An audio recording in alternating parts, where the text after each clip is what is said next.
تھوڑا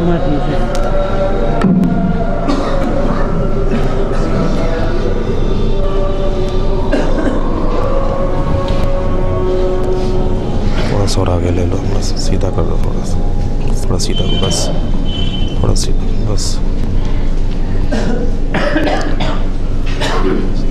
السلام علیکم. اعوذ باللہ من الشیطان اللعین الرجیم. بسم اللہ الرحمن الرحیم.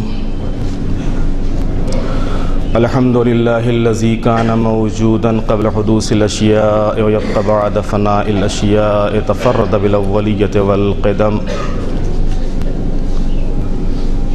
ووسم كل شيء ما عداه بالفناء والعدم كما قال عز شانه كل شيء هالك إلا وجهه وكل نفس ذائقة الموت وقال كل من عليها فان ويبقى وجه ربك ذو الجلال والإكرام سبحان من لا يخفى عليه اختلاف النيات ولا يعزب عنه معاصي العباد في الخلوات سبحان الله الذي منه خلقة العباد وإليه المعاد فمن يعمل مثقال ذرة خيرا يره ومن يعمل مثقال ذرة شرا يره نشهد أن لا إله إلا هو الملك الذي لا ينازع في ملكه ولا يضاد في حكمه يعذب من يشاء بما يشاء كيف يشاء يرحم من يشاء بما يشاء كيف يشاء تعذيبه المسيئين عدل وعفوه وتفضل ونشهد أن محمدا سيد المرسلين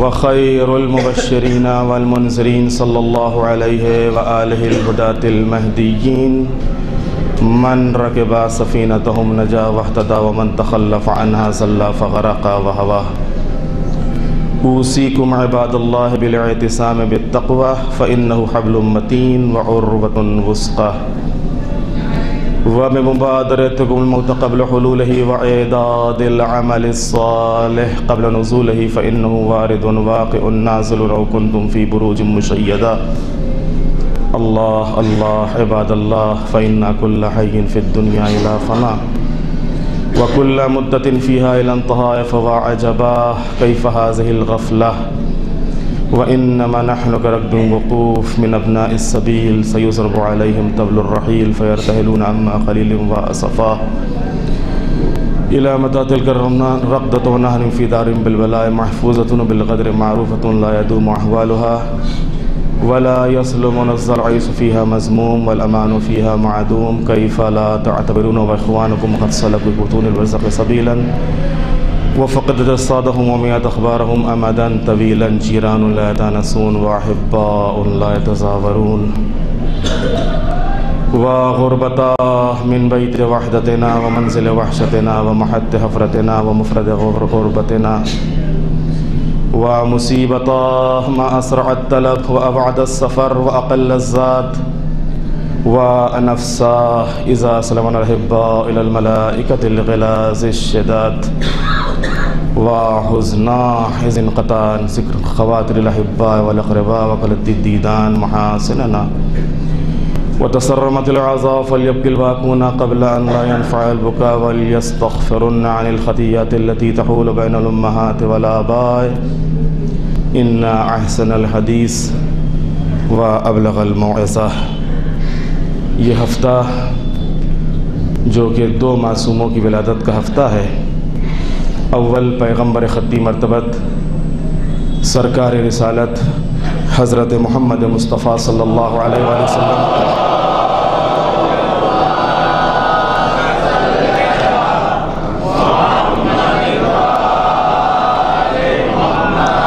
اور دوسرے صادق آل محمد حضرت امام جعفر صادق علیہ السلام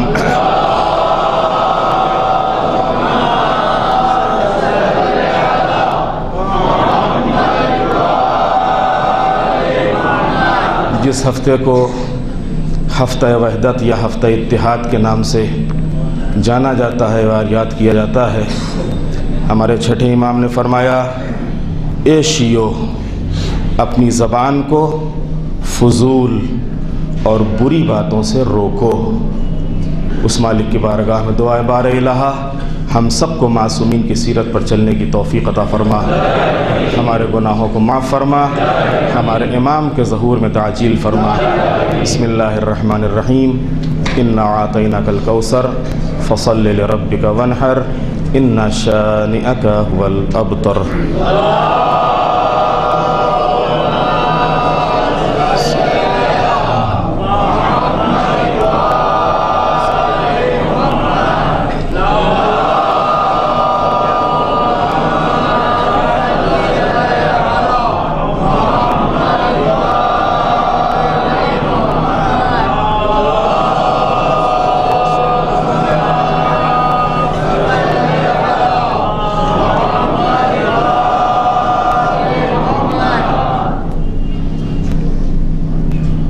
اعوذ باللہ من الشیطان اللعین الرجیم۔ بسم اللہ الرحمن الرحیم۔ الحمد للہ رب العالمین، الصلاة والسلام علی رسولہ الکریم سیدنا و نبینا و شفیع المذنبین ابی القاسم محمد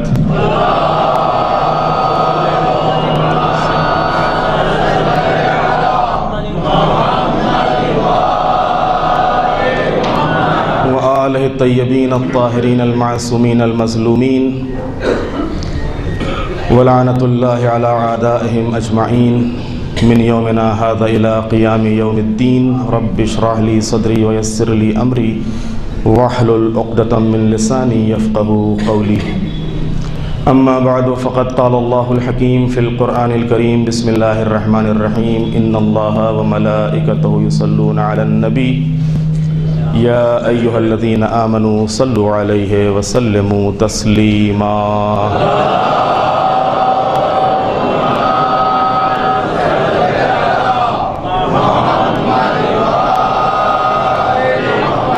اللہم صل علی سید المرسلین وشفیع المذنبین نبینا محمد صلی اللہ علیہ وآلہ۔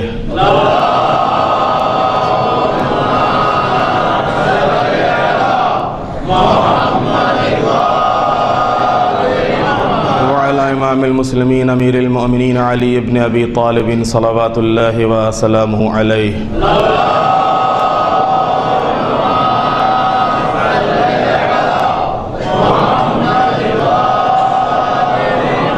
وعلی سیدۃ نساء العالمین وبضعۃ خاتم النبیین سیدتنا فاطمہ بنت رسول اللہ صلوات اللہ علیہا۔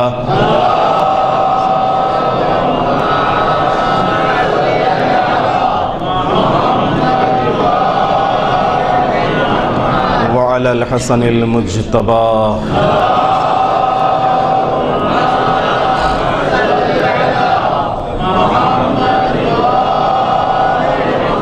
والحسین الشہید بکربلا۔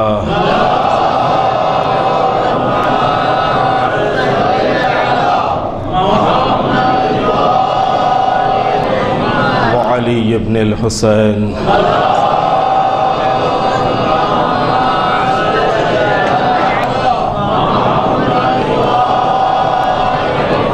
محمد ابن علی۔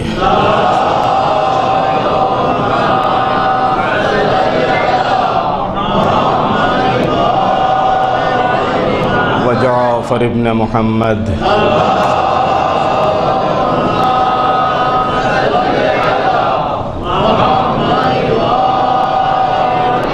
وموسیٰ ابن جعفر۔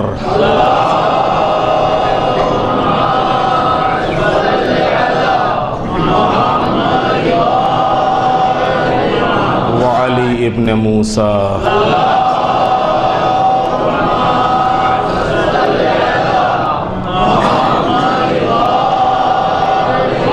ومحمد ابن علی۔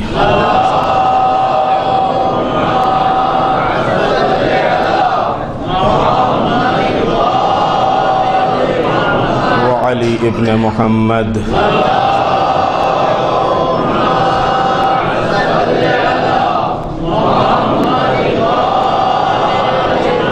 والحسن الحسن ابن علی علیہم الصلاۃ والسلام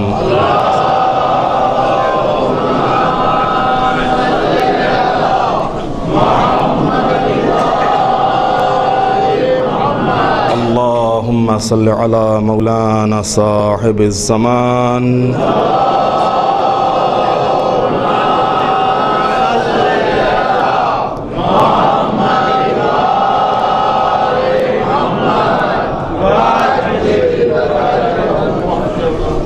ماہی آثار البدع والطغیان خادم ابنیت الشرک والنفاق صلوات اللہ وسلامہ علیہ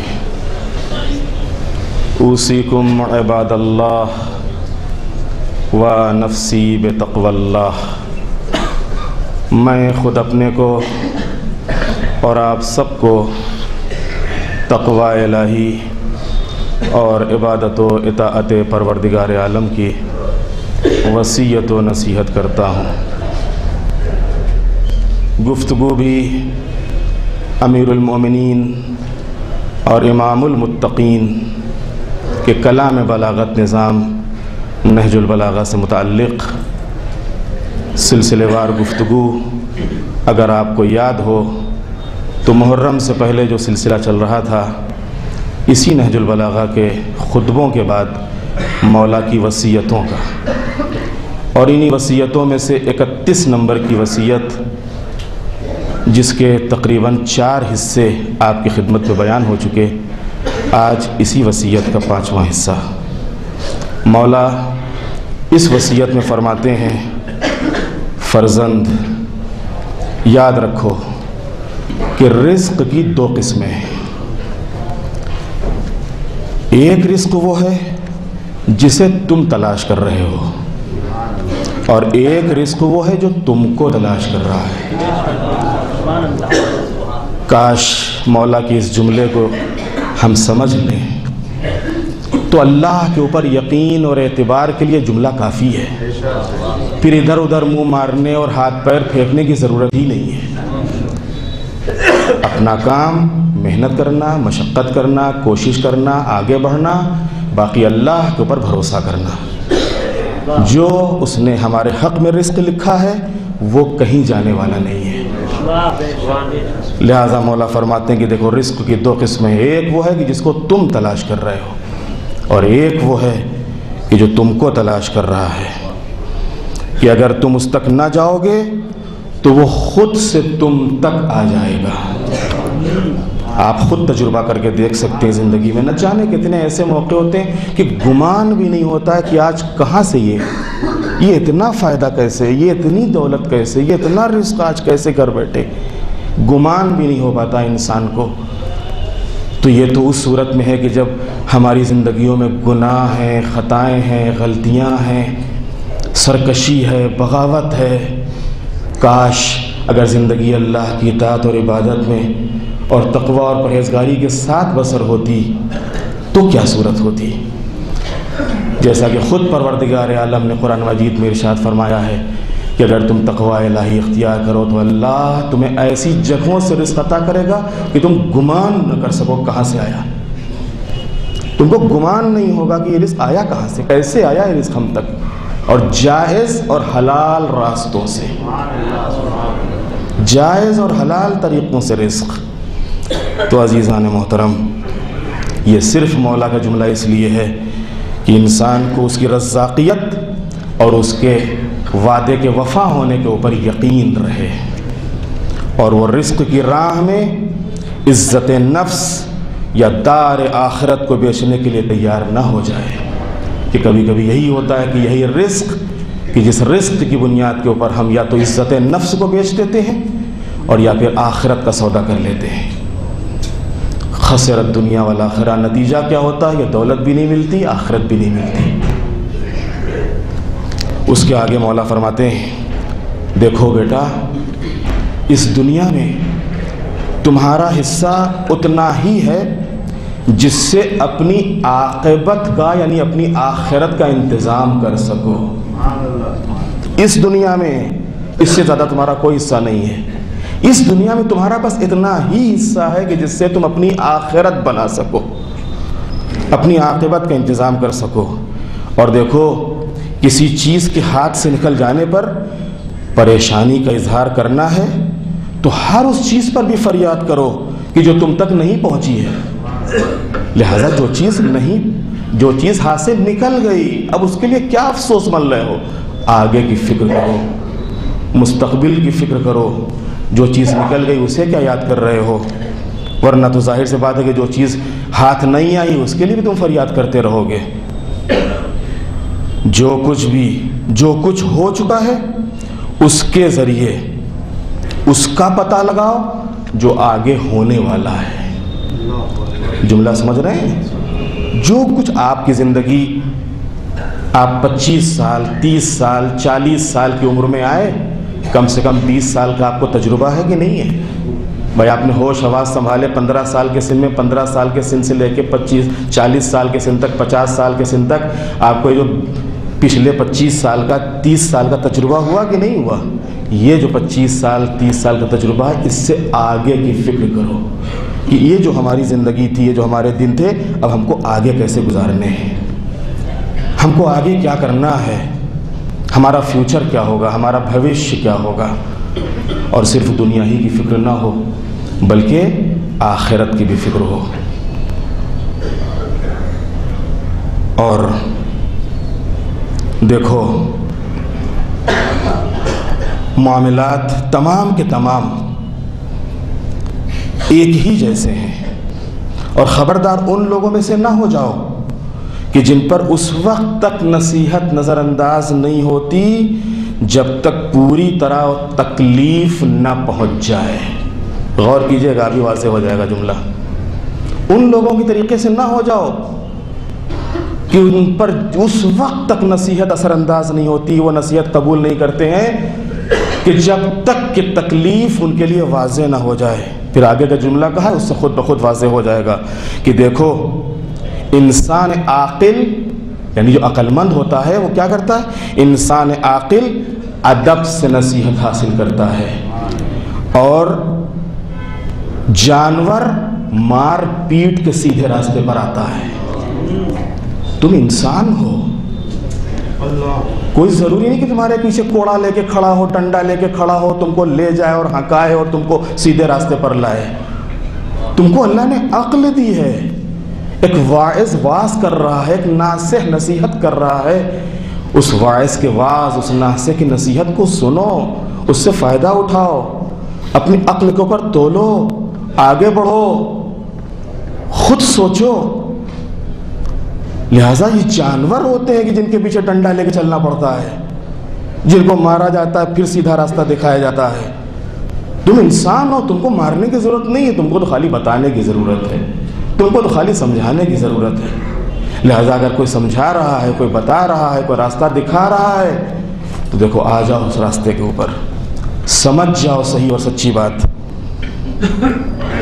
اور دیکھو دنیا میں وارد ہونے والے رنج اور غم کو صبر اور یقین کے ذریعے سے دور کر دو، رد کر دو. یہ دنیا، یہ ہماری غلط فہمی ہے کہ دنیا آرام کے لیے ہے، دنیا صحت کے لیے ہے، دنیا دولت کے لیے ہے. یہ غلط فہمی ہے. اور جب اسی آرام میں تکلیف پڑتی ہے، جب اسی دولت میں غربت آتی ہے، اور جب اسی صحت میں مرض آتا ہے، ہم ہاتھ پیر مارنے لگتے ہیں کہ صاحب یہ کیوں ہو گیا.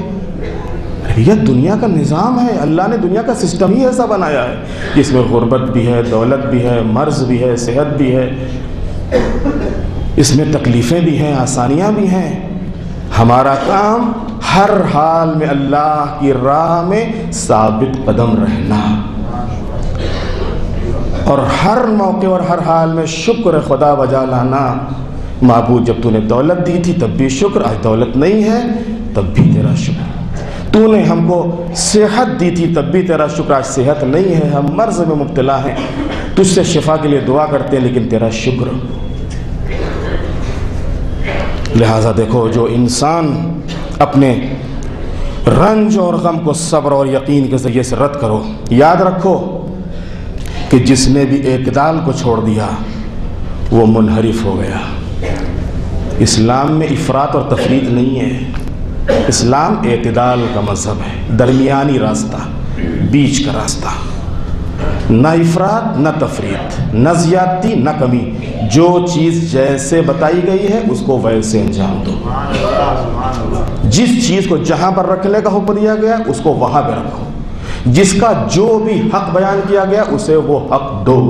یہ ہے اسلام، نہ اس میں کمی نہ اس میں زیادتی۔ جو اللہ کا مقام مرتبہ اس کی شان ہے وہ اس کا مقام ہے، جو پیغمبر کا، جو امام کا، جو معصوم کا، جو عالم کا، جو مومن کا، جو مسلم کا، جو انسان کا، سب کے اپنے اپنے حق ہیں۔ لہذا دیکھو اعتدال کا راستہ اختیار کرو، نہ کمی اور نہ زیادتی۔ اس کے بعد مولا نے الگ الگ نصیحت کے جملے کہے ہیں اسی نصیحت میں، اسی وصیت میں۔ مولا فرماتے ہیں کہ دیکھو ساتھی ایک طریقے کا شریک نسب ہوتا ہے، نسب کہتے ہیں ونش کو، ونش کا شریک ہوتا ہے۔ جو ساتھی ہوتا ہے یہ ایک طریقے کا شریک نسب ہوتا ہے، اور دوست تو وہ ہے جو غیبت میں بھی سچا ثابت ہو۔ سامنے تو میٹھی میٹھی باتیں کرنا سب کو آتی ہیں، سامنے تو ہمدردی کرنا سب کو آتا ہے، سچا دوست وہ ہے کہ جب تم اگر شہر میں نہیں ہو، اس کی نظروں کے سامنے نہیں ہو، پھر بھی اس کی زبان کے اوپر تمہاری تعریف ہو، پھر بھی وہ تمہارے حق میں تمہارے لیے فکر مند ہو، تمہارے گھر والوں کے لیے فکر مند ہو، تمہارے دین کے لیے فکر مند ہو، تمہاری دنیا کے لیے فکر مند ہو۔ یہ ہے سچا دوست تمہارا۔ اور اگر کہیں سے بھی انحراف دیکھا، کہیں سے غلطی دیکھی تو فوراً بتایا، بیٹھ بھائی کہاں جا رہے ہو، میرے دوست کس راستے کو تم نے اختیار کر لیا، یہ غلط راستہ ہے۔ لہذا دیکھو سچا دوست وہ ہے کہ جو غیبت میں بھی سچا ثابت ہو۔ اور دیکھو خواہش اندھے پن کی شریک کار ہوتی ہے، اس لیے کہ جب خواہش نام ہی اندھے پن کا، جب خواہش کا غلبہ ہوتا ہے اور تو کیا ہوتا ہے کہ انسان کی جو بصیرت کی آنکھیں کی نگاہیں ہوتی ہیں ان کے اوپر پردے پڑ جاتے ہیں، انسان حقائق کو سمجھتے ہوئے قبول کرنے کے لیے تیار نہیں ہوتا ہے، صرف خواہشات کی بنیاد پر۔ آخرت کے اوپر یقین ہے، اللہ کو ایک مان رہے ہیں، اللہ کے وجود کو تسلیم کر رہے ہیں، لیکن گناہ کے اسباب سامنے آئے اور اس خواہش کی بنیاد پر بڑھ گئے، جبکہ اللہ کو بھی مان رہے ہیں، قیامت کو بھی تسلیم کر رہے ہیں، لیکن گناہ ہو گئے، حرام ہو گیا۔ تو مولا فرماتے ہیں کہ دیکھو خواہش جو ہے یہ اندھے پن کی شریک کار ہے۔ بہت سے دور والے ایسے ہوتے ہیں، کیا پیارے پیارے جملے کہے مولا نے، بہت سے دور والے ایسے ہوتے ہیں جو قریب والوں سے بہتر ہوتے ہیں،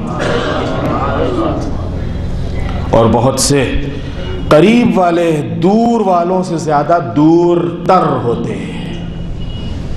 بڑا پیارا جملہ ہے، سگا بھائی ہے لیکن کیا فائدہ جب وہ پلٹ کے دیکھتا بھی نہیں، عزیز ہے لیکن کس کام کا جب کبھی خبر بھی نہیں لیتا، پڑوسی ہے لیکن کاہے کا جب اسے یہ بھی نہیں پتا کہ ہماری گلی میں رہتے کون کون لوگ ہیں۔ لہذا مولا فرماتے ہیں کہ کبھی کبھی دور والے جو ہوتے ہیں ان قریب والوں سے بہتر ہوتے ہیں۔ ایک انسان دور رہ رہا ہے لیکن ہر روز بھائی السلام علیکم، کیسا مزاج ہے، خیریت ہے، آپ ٹھیک ہیں، اچھے ہیں، بچے ٹھیک ہیں، ہر روز خیریت معلوم کرتا ہے، ہر روز حال معلوم کر رہا ہے، اس کا نہ کوئی رشتہ نہ ناتا کچھ نہیں، خالی ایک ملاقات ہے، ایک دوستی ہے، ایک بھائی چارہ ہے، اس کی بنیاد پہ حالات معلوم کر رہا ہے۔ لہذا کبھی کبھی قریب والے جو ہوتے ہیں ان سے دور والے بہتر ہوتے ہیں، اور کبھی کبھی دور والوں سے یہ قریب والے دور تر ہو جاتے ہیں۔ پھر آگے مولا نے فرمایا کہ دیکھو غریب وہ ہے، مسافر وہ ہے کہ جس کا کوئی دوست نہ ہو۔ خود دوست ہونا بھی ایک غربت اور مسافرت کی علامت ہے۔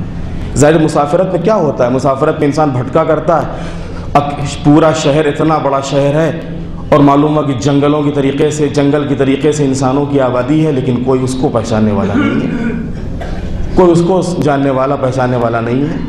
لیکن اسی کے مقابلے میں معلوم ہوا کہ اپنے وطن میں ہے تو ہر آدمی جاننے پہچاننے والا ہے۔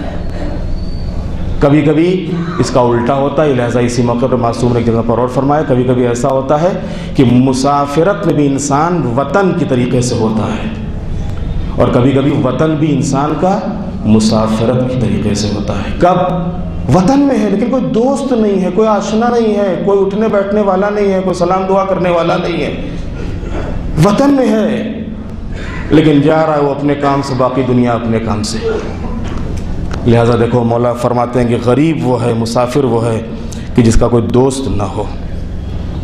اور دیکھو جو حق سے آگے بڑھ جائے اس کے راستے تنگ ہو جاتے ہیں۔ حق سے آگے نہ بڑھنا، نہ پیچھے رہو نہ آگے، جیسے اب یہ میں نے بیان کیا، راہ اعتدال، اسی راہ اعتدال کو اختیار کرو کہ جو حق سے آگے بڑھ جائے اس کے راستے تنگ ہو جاتے ہیں، اور جو اپنی حیثیت پر قائم رہتا ہے اس کی عزت باقی رہتی ہے۔ اسی لیے کہتے ہیں کہ اپنی اوقات میں رہنا چاہیے۔ جو اپنی حیثیت سے آگے بڑھتا ہے اس کی، جو اپنی حیثیت میں رہتا ہے اس کی عزت باقی رہتی ہے، لیکن اگر اپنی حیثیت سے بڑھا تو وہیں سے ذلیل ہوا۔ تمہاری حیثیت کیا ہے؟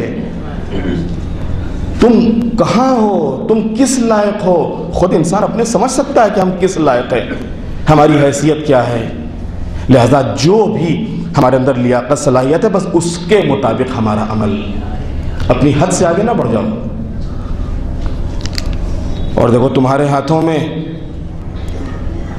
مضبوط ترین وسیلہ تمہارا اور خدا کا رشتہ ہے، اور جو تمہاری پرواہ نہ کرے وہی تمہارا دشمن ہے۔ جو تمہاری پرواہ، ہم دوست دشمن کس کو سمجھتے ہیں؟ عام طور سے دشمن معلوم ہوا کہ کسی سے کچھ مخالفت ہو گئی، تھوڑا سا لڑائی جھگڑا ہو گیا، ہمارا فلاں آدمی بڑا دشمن ہے۔ مولا کیا فرماتے ہیں؟ ہو سکتا ہے تمہارا سگا بھائی ہو، دوست ہو، روز اٹھنے بیٹھنے والا ہو، لیکن وہ تمہاری پرواہی نہیں کرتا۔ بھلے ہمارے دوست کی عزت جائے، بھلے یہ پریشان ہو، بھلے تکلیف میں پڑے، ہم سے کیا لینا دینا؟ مولا فرماتے ہیں تمہارا دشمن ہے، دوست نہیں ہے۔ اس کے سامنے انسان دوست ہے، غلط کر رہا ہے لیکن ٹوک نہیں رہا ہے، روک نہیں رہا ہے، منع نہیں کر رہا ہے، واجبات چھوٹ رہے لیکن دوست ہے، واجبات کی ادائیگی کے لیے نہیں کہہ رہا ہے۔ یہ دوست نہیں دشمن ہے۔ یہ مولا فرماتے ہیں دوست وہ ہے کہ جو تمہاری پرواہ کرے، تمہارا خیال رکھے۔ اور دیکھو کبھی کبھی مایوسی بھی کامیابی بن جاتی ہے۔ حرص اور طمع جب حرص اور طمع موجب ہلاکت ہو تو اس موقع کے اوپر کیا ہوتا ہے؟ مایوسی بھی کامیابی بن جاتی ہے۔ حرص اور لالچ اگر اس میں آگے بڑھتے تب بھی ہلاک ہوتے، ذلیل ہوتے، لیکن حرص اور لالچ کی بنیاد پر ہم جو چاہ رہے تھے نہیں ملا، ہم مایوس ہو گئے۔ یہ مایوسی بھی کامیابی کی دلیل ہے کہ اگر مل جاتا تو تم بھٹک جاتے، مل جاتا تو حرام کا ہوتا، مل جاتا تو ناجائز ہوتا۔ تم تھوڑا مایوس تو ہوئے لیکن کامیاب رہے کہ وہ چیز تم تک نہیں آئی کہ جو نہیں آنا چاہیے تھی، اور تم اس کی کوشش میں تھے، تم اس کی فکر میں لگے ہوئے تھے کہ وہ چیز تم کو مل جائے۔ اور دیکھو ہر عیب ظاہر نہیں ہوا کرتا ہے، اور نہ ہر فرصت کا موقع بار بار ملا کرتا ہے۔ خود مولا نے ایک جگہ پر انہی کلمات قصار منہج البلاغہ میں فرمایا کہ فرصت کے لمحے ایسے گزر جاتے ہیں کہ جیسے بادل۔ خاص کر کے میں نوجوانوں اور جوانوں کی خدمت میں گزارش کروں گا، یہ نوجوانی، یہ جوانی ایک سنہرا موقع ہے۔ اس کو دنیا میں اور لہو و لعب میں اور کھیل کود میں اور فیس بک پہ اور واٹس ایپ پہ صرف فضول باتوں پر خرچ نہ کریں، بلکہ اپنی قدر جانیں، اپنی اہمیت کو سمجھیں۔ آپ یقیناً اب استعمال کریں، نیٹ انٹرنیٹ کی دنیا ہے، اسی نیٹ انٹرنیٹ کے اوپر نہ جانے کتنا سرمایہ، کتنا ذخیرہ۔ باہر پوسٹر لگا ہوا ہے اوپن یونیورسٹی المصطفیٰ، اوپن یونیورسٹی اسی پوری نیٹ کے اوپر موجود ہے، اسی گیٹ کے اوپر پرچہ لگا ہوا، پورا ایڈریس دیا ہوا ہے، کوئی پیسہ نہیں، کوئی فیس نہیں، کوئی ریفرنس نہیں۔ آپ جائیے اور سائٹ کھولیے، فارم بھریے، فارم بھر کے آپ پرشین سیکھنا چاہتے ہیں، اسلامک لٹریچر ہے، باقی اور سارے سبجیکٹ دیے ہوئے ہیں، اردو میں، عربک میں، فارسی میں، انگلش میں، کے سارے سبجیکٹ یہاں آپ بیٹھ کے جو موضوعات قم میں پڑھائے جا رہے ہیں وہ آپ یہاں حاصل کر سکتے ہیں اپنے گھر بیٹھے، اوپن یونیورسٹی، اسی نیٹ کے ذریعے سے. لیکن یہ کب ہوگا؟ جب ہم کو تھوڑا سا فضولیات سے موقع ملے تب. لہذا اپنے اس لائف کی، اپنی زندگی کی، نوجوانی کی، جوانی کی قدر کریں، اور جو واقعاً سرمایہ آج ہمارے ہاتھوں میں ہے اس سرمایہ سے فائدہ اٹھائیں. پوری پوری لائبریریاں، پوری پوری کتابیں، کتنی معلومات، ہر سوال کا جواب، سب کچھ موجود ہے. کیا نہیں ہے؟ وہ زمانہ چلا گیا کہ جہاں کے اوپر معلوم ہے کہ انسان ہاتھ پیر پٹکا کرتا تھا اور معلوم ہے کہ نجف مسئلہ بھیجا ہے تو نہیں معلوم 3 مہینے بعد آئے گا کہ سال بعد جواب آئے گا. آج تو گھر بیٹھے آپ کو وہاں سے جواب نہیں ملا، نمبر گھمائے موبائل کر کے، کسی بھی آپ کی نظر میں جو بھی معتبر عالم دین ہے اس کو فون کیا، وہاں سے مسئلہ معلوم کر لیا، آپ کو حل مل گیا، اس کو جواب مل گیا. تو لہٰذا مولا فرماتے ہیں کہ دیکھو فرصت بار بار نہیں آتی ہے، فرصت ایک مرتبہ. جو آج دن گزر رہا ہے یہ واپس آنے والا نہیں ہے. انسان برتھ ڈے مناتا ہے، کیک کاٹتا ہے، کیا ہوا بھائی 40 سال کے ہو گئے، 50 سال کے ہو کے برتھ ڈے منا رہے ہیں. یہ نہیں سوچ رہے ہیں کہ ذرا آج غم مناتے ہیں کہ 40 سال ہماری زندگی کم ہو گئے. آج تھوڑا سوچتے، تھوڑا سا فکر کرتے، تنہائی میں جاتے اور تھوڑا سا یاد کرتے اپنی زندگی کے باقی ایام کو کہ ہم نے کیا کیا ہے اور آگے ہم کو کیا کرنا ہے. فرصت واپس نہیں آتی ہے. جو گیا زمانہ وہ گیا، جو وقت گیا وہ گیا. بعد میں کیا ہوتا ہے؟ پھر 40 سال 50 سال کے بعد انسان ہاتھی ملتا رہتا ہے. ارے کاش اس نوجوانی کے عالم میں ہم نے بھی کچھ کر لیا ہوتا، ارے کاش اس 18 20 25 سال کے سن میں ہم نے بھی کچھ پڑھ لکھ لیا ہوتا. پھر خالی افسوس کے کچھ ہاتھ نہیں آتا ہے. یہ ہے بہترین سنہرا موقع. لہذا اس موقع کی قدر کریں، فرصت واپس نہیں آتی ہے. اس کے بعد مولا فرماتے ہیں کہ دیکھو کبھی کبھی ایسا بھی ہوتا ہے کہ آنکھوں والا راستے سے بھٹک جاتا ہے. تو سنیے گا جملہ مولا کا، کبھی کبھی ایسا ہوتا ہے کہ آنکھوں والا راستے سے بھٹک جاتا ہے اور اندھے کو بھی سیدھا راستہ مل جاتا ہے. آنکھیں ہیں، اللہ نے عقل دی، پھر بھی سمجھ میں نہیں آ رہا ہے کیا صحیح ہے، کیا غلط ہے، کیا سچ ہے، کیا جھوٹ ہے، کیا حق ہے، کیا باطل ہے. اسی کے مقابلے میں ایک بیچارہ نابینا ہے، ظاہر میں اس کی آنکھیں نہیں ہیں لیکن بصیرت کی آنکھیں کھلی ہوئی ہیں، دل کی آنکھیں کھلی ہوئی ہیں اس کی، اور وہ دل کی آنکھوں سے اللہ سے قریب ہوتا ہے. جیسا کہ خود معصوم کے سامنے جب ہمارے 5ویں امام حضرت محمد باقر علیہ السلام کے سامنے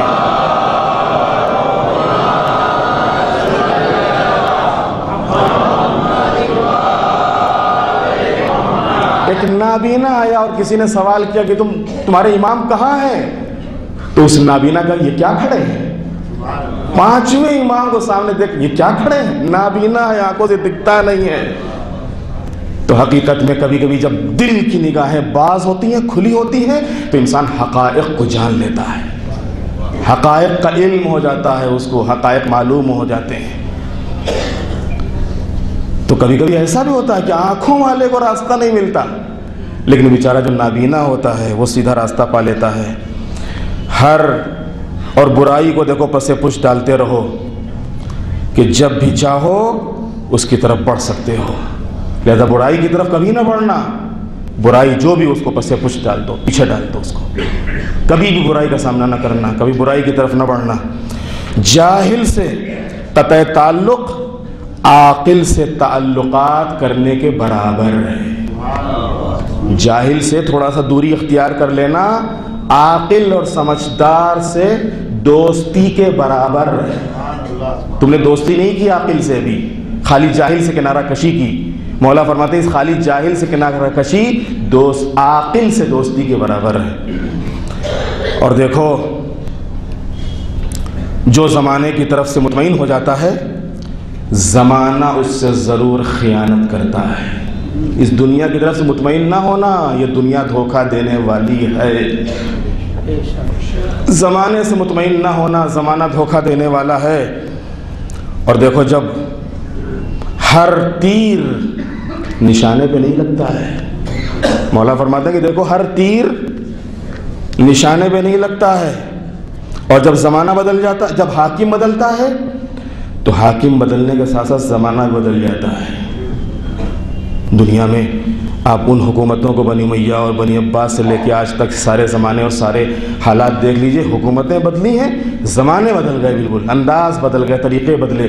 آپ کے سامنے خود اسلامی انقلاب کی مثال موجود ہے۔ ایران میں آج سے 30 سال پہلے کیا تھا اور آج کیا ہے؟ 30 سال پہلے جس تہران میں آپ نکل نہیں سکتے تھے، جو فحاشی تھی، جو شراب تھی، جو بے پردگی اور عریانیت اور برہنگی تھی، وہیں آج کا ایران اور اس 30 سال پہلے کا ایران۔ تو جب حاکم بدلتا ہے تو زمانہ بدل جاتا ہے۔ رفیق سفر کے بارے میں راستہ چلنے سے پہلے سوچ لو، تمہارا سفر کا ساتھی کون ہوگا؟ سفر میں جانے کے بعد نہیں، پہلے طے کرو کہ ہم سفر میں جا تو رہے ہیں، لیکن اس سفر میں ہمارا ساتھی کون ہوگا۔ اور دیکھو، ہمسائے کے بارے میں گھر خریدنے سے پہلے معلوم کر لو۔ ہمارا مصیبت کیا ہے؟ پہلے ہم پلاٹ لے لیتے ہیں اور پہلے مکان بنا لیتے ہیں، اور بعد میں جب مشکلیں آتی ہیں، ارے صاحب وہ ہمارا پڑوسی، وہ تو بس ناطقہ بن کر دیا اس نے۔ کہ بھیا پہلے پلاٹ لینے سے پہلے، زمین لینے سے پہلے، بنگلہ بنانے سے پہلے ذرا پوچھ لیتے کہ آس پاس پڑوس میں اگل بغل کون لوگ رہ رہے ہیں، ان کا ویوہار کیا ہے، یہ ان کے معاملات کیسے ہیں۔ کا بڑا نمازی ہے، ہمارے چوتھے امام فرماتے ہیں نماز سے دھوکہ نہ کھاؤ۔ یہ دیکھو کہ ویوہار کیسا ہے، معاملات میں کیسا ہے، وہ اس کا لین دین کیسا ہے، لوگوں کے ساتھ برخورد کیسی ہے اس کی، معاملات کے ذریعے سے پہچانو۔ کہ ایسا تو نہیں کہ معاملہ کرتا اس سے کچھ اس سے کچھ، ابھی کچھ تبھی کچھ، نہیں، جو معاملہ کیا ہے، جو جس سے قرارداد باندھی اس کا وہ پابند ہو، یہ ہے امانت دار۔ لہذا گھر خریدنے سے پہلے دیکھو پڑوسی کو دیکھ لو کہ تمہارا پڑوسی کیسا ہے، اور خبردار ایسی کوئی بات نہ کہنا جو مضحکہ خیز ہو، جو ہنسی مذاق والی ہو، چاہے دوسروں ہی کی طرف سے تم کیوں نہ نقل کر رہے ہو۔ تم نہیں کہہ رہے ہو، ایک دوسرے کا قول نقل کر رہے ہو، لیکن مضحکے کی بنیاد پر، کسی کا مذاق اڑانے کی بنیاد کے اوپر کوئی بات نہ کہنا۔ اس کے بعد کے اور بھی مولا کی وصیت کے جملے ہیں، لیکن دامن وقت گنجائش نہیں ہے۔ انشاءاللہ آئندہ جمعے میں اس کے بعد کے اسی وصیت کے جملے آپ کی خدمت میں عرض کروں گا۔ یہ 2.25 مہینے ایام عزا کے الحمدللہ خود بھاؤ نگر میں بھی اچھی مجلسیں، اچھے جلوس نکلے، تھوڑی سی آپ نے ہمت کر لی، دیکھیے کیا شاندار جلوس نکلا۔ لہذا انسان کو ہمت نہیں ہارنا چاہیے۔ میں نے کہا کہ دیکھیے ہم زیادتی نہیں کرتے ہیں، ہمارے معصومین نے زیادتی ہم کو نہیں سکھائی ہے، لیکن اپنا جو آپ کا حق ہے اس کا تو مطالبہ کرو۔ جو بھی ہمارا حق ہے، ہم بھی ایک ہندوستان کے باسی، ہندوستان کے نواسی ہیں، جو ہندوستان میں سارے نواسیوں کو حق ملتا ہے وہی ہم کو ملنا چاہیے۔ ہمارا تو یہی مطالبہ ہے۔ اگر ہر آدمی جلوس نکال رہا، ہم کو بھی جلوس کا حق ہونا چاہیے۔ ہر مذہب والا جلوس نکال رہا، ہم کو بھی جلوس کا حق ہونا چاہیے۔ یہی مطالبہ الحمدللہ۔ تھوڑی سی آپ نے ہمت کر لی، شاندار جلوس نکلا۔ امید ہے کہ انشاءاللہ ہمت نہیں ہاریں گے، ورنہ ان 2 مہینوں میں دیکھیے راولپنڈی میں 10 محرم کو راولپنڈی میں کیا شرارت کی ہے، کیا خباثت کی ہے انہی تکفیری اور وہابیوں نے۔ آج پوری جو اسلام کی تصویر خراب کی ہے اور بگاڑی ہے، یہی تکفیری فرقہ ہے، جو ایک دوسرے کو کافر کہنے والا، جو مسلمان کو ایک پلیٹ فارم میں نہیں دیکھنا چاہتا ہے۔ راولپنڈی میں جلوس نکل رہا ہے اور مائک لگا کے، جبکہ وہاں بینڈ لگا ہوا ہے مائک کے اوپر کہ کوئی بھی مائک لگا کے دوسروں کو کچھ نہیں سنائے گا، جو کچھ سنانا اپنے کو سناؤ۔ مائک لگا کے وہ جلوس نکل رہا ہے، مومنین کا جلوس ہے، شیعوں کا جلوس ہے، اور مائک لگا کے اس پر ایسی باتیں کہی جا رہی ہیں جو ہم ممبر سے بیان نہیں کر سکتے یزید کے حق میں۔ ظاہر سی بات ہے کس مومن کا خون جوش میں نہیں آئے گا؟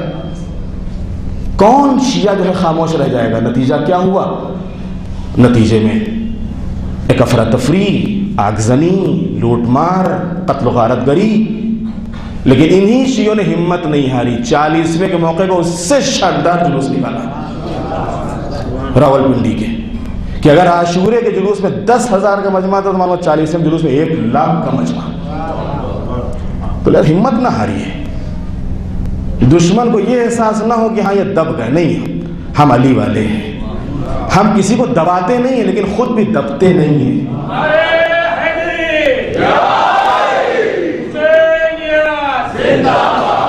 یہ ہمارے مولا کی سیرت رہی ہے کہ نہ کسی کو دباؤ، نہ کسی پر ظلم کرو، نہ خود اپنے اوپر ظلم برداشت کرو۔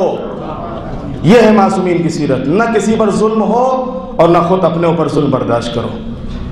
ورنہ آج دیکھ لیجئے کہ حقیقت میں یہی چال آج سیریا میں اور عراق میں جو بم دھماکے اور کہے کے لیے پریشر لانے کے لیے، جو ابھی عراق میں الحمدللہ صدام کے جانے کے بعد جو حالات پیدا ہوئے، الحمدللہ تھوڑا سا مومنین کو تھوڑی سی راحت اور سکون ملا کہ کسی بھی طریقے سے یہ گھٹنے ٹیک دیں اور پہلے والا نظام پھر آ جائے وہاں کے اوپر، ڈکٹیٹرانہ نظام۔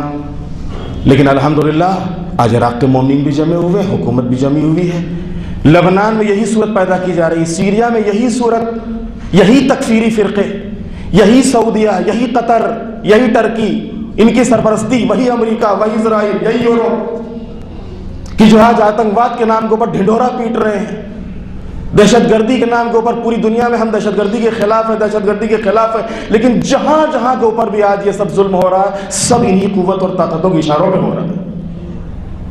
ہر جگہ مومنین کا خون، مسلمانوں کا خون انہی طاقتوں اور قوتوں کے اشاروں پہ بہایا جا رہا ہے۔ افسوس یہ ہے کہ یہ نام نہاد مسلمان اسلام کی نقاب لگائے ہوئے سمجھ نہیں رہے اور اسلام اور مسلمان کی بدنامی کا سبب بن رہے ہیں، جس کی وجہ سے آج اسلام کی ایک عجیب سی صورت الحمدللہ ان حالات میں بھی دیکھیں، جب قیادت اچھی ہوتی ہے، جب رہبری اچھی ہوتی ہے، ان حالات میں بھی الحمدللہ ہمارا مذہب، اور خاص کر کے آپ ایران کو دیکھیں کہ کل بھی سربلند تھا، اور ان حالات میں بھی ابھی آپ نے سنا ہوگا کہ 5 علاوہ ایک دنیا کے 6 ملکوں کے ساتھ ایک ان کی نیوکلیر ڈیل ہوئی ایران کی۔ اس نیوکلیر ڈیل سے بہت سے لوگ سمجھ نہیں سکے یہ نیوکلیر ڈیل کیسی ہوئی ہے، لیکن جس دن ڈیل ہوئی، ڈیل ہوتے ہی ایران کو $700 کروڑ کا فائدہ ہوا،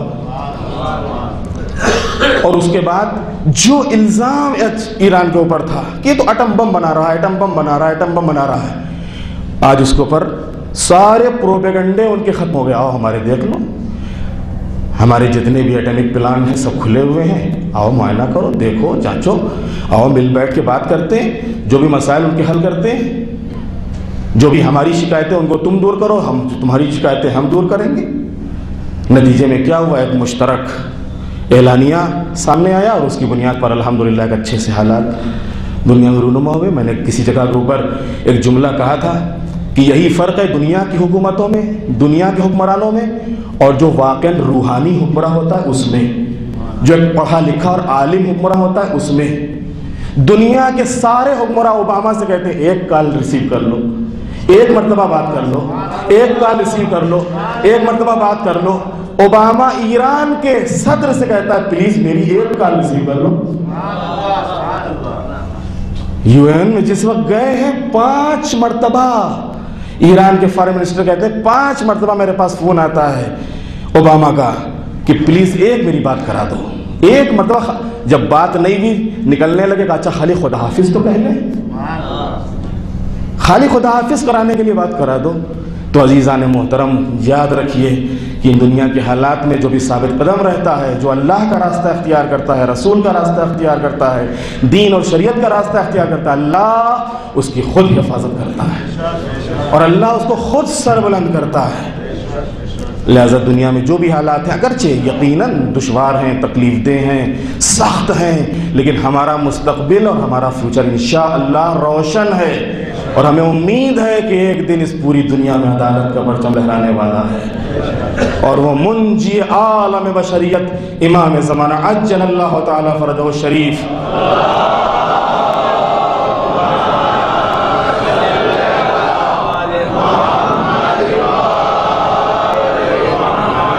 وہی ہمارا امام اس پوری دنیا کی باغ ڈور اپنے ہاتھوں میں لینے والا ہے، اور وہی حکمرانی کرنے والے انشاءاللہ اس دن مومنین کے لیے آسانیاں ہوں گی، تکلیفیں دور ہوں گی۔ اور بس اپنے بیان کو تمام کرتے ہوئے کہ اس ہفتے کو امام خمینی رضوان اللہ تعالیٰ علیہ نے ہفتہ وحدت قرار دیا، بڑا اچھا میسج تھا، کاش اس میسج کو، اس پیغام کو دنیا کے مسلمان سمجھ لیتے اور 12 ربیع الاول سے لے کے 17 ربیع الاول تک اتحاد کا ہفتہ، وحدت کا ہفتہ، سارے مسلمانوں مل کے رسول اللہ کی ولادت منائیں۔ ہم بھی رسول اللہ کو مناتے ہیں، مانتے ہیں، تم بھی رسول اللہ کو مانتے ہو، آؤ سب مل کے ایک دن نہیں ہفتہ بھر مناؤ جشن، 12 ربیع الاول سے لے کے 17 ربیع الاول تک۔ بہرحال ہم اس مبارک اور مسعود موقع پر جو 2 معصوموں کی ولادت کا موقع ہے، امام زمانہ علیہ السلام کی خدمت میں اور آپ سب کی خدمت میں مبارکباد پیش کرتے ہیں۔ اسی مناسبت سے انشاءاللہ کل رات محفل منعقد ہوگی، اور آخری اعلان یہ کہ اسی ہفتے سے انشاءاللہ ہمارے درس کا جو سلسلہ ایام اعزاز سے پہلے ملتوی ہوا تو وہ انشاءاللہ اس ہفتے سے شروع ہو رہا ہے، اور جوانوں کا ساموہک درس آج رات 9:15 سے 10:15 تک جناب کے مکان کے اوپر کے حال میں ہوگا، اور دوسرے بچوں کا رویوار کو 10 بجے، جنرل رویوار کو 5:30 سے 6:30، اور عورتوں کا شنیوار 4 سے 5 سیدہ حال میں۔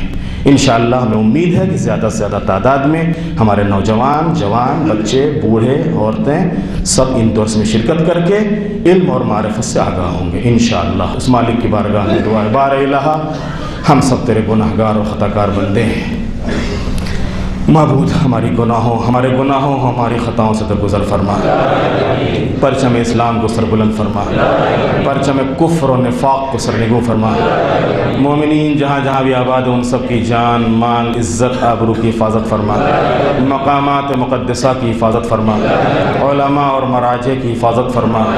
بار الہ تجھے واسطہ ہے محمد وعلی محمد علیہ السلام، مومنین جو مریض ہیں، خاص کر کے ہمارے مولانا محسن تقوی صاحب قبلہ اور دیگر علماء اور مومنین جو مریض ہیں، پروردگار ان سب کو شفاء کامل و عاجل عطا فرما۔ بار الہ مومنین جو مقروض میں قرضوں کو ادا فرما، جو پریشان ہیں ان پریشانیوں کو دور فرما، جو دنیا سے رخصت ہو چکے ان کی مغفرت فرما۔ مولا امام زمانہ علیہ السلام کے ظہور میں تعجیل فرما، ہم سب کو امام کے غلاموں اور ان کے ناصروں میں شمار فرما، ہم سب کی تمام دینی اور دنیاوی حاجتوں کو پورا فرما۔ وتقبل منا انك انت السميع العليم۔ بسم الله الرحمن الرحيم۔ والعصر ان الانسان لفي خسر الا الذين امنوا وعملوا الصالحات وتواصوا بالحق وتواصوا بالصبر۔ صدق اللہ العلی العظیم۔ آپ حضرات سے گزارش ہے کہ تھوڑا تھوڑا سمٹ کے بیٹھ جائیے تاکہ جو حضرات کھڑے ہوئے ہیں ان کو بھی نماز پڑھنے کی جگہ اور موقع مل سکے۔